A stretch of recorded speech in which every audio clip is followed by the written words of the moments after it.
comme dans tous les domaines de la société, la médecine n'échappe pas au sexisme. Notre système de santé souffre encore de biais profondément ancrés quand il s'agit de soigner les femmes. Et malheureusement, le sexisme ne vient pas tout seul. Il peut aussi se cumuler avec d'autres formes d'oppression, comme le racisme. C'est ce qu'on appelle l'intersectionnalité. On y reviendra plus tard avec l'exemple du syndrome méditerranéen. Pour mieux comprendre d'où vient cette inégalité, on a interrogé une experte, Perrine Bonvalet de Ring, chargée de mission égalité de genre à l'Agence française de développement.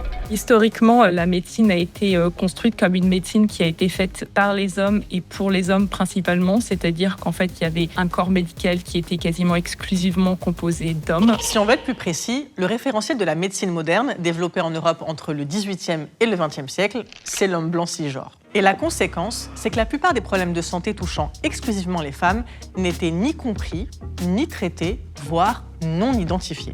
Pire, pendant longtemps, les symptômes inexpliqués donnaient lieu à un seul et même diagnostic, l'hystérie.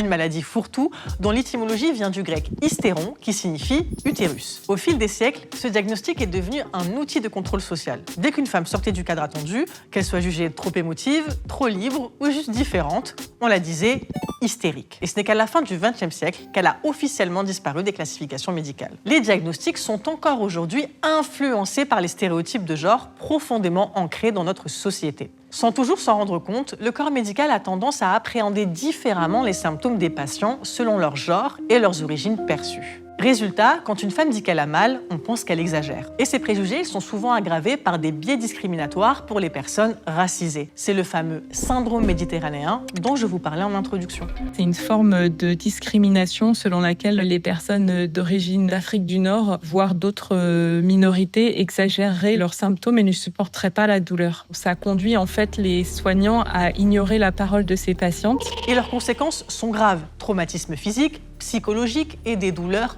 persistantes. Beaucoup finissent donc par éviter de consulter, par peur, par honte ou par perte de confiance, ce qui retarde les dépistages et parfois met leur santé en danger.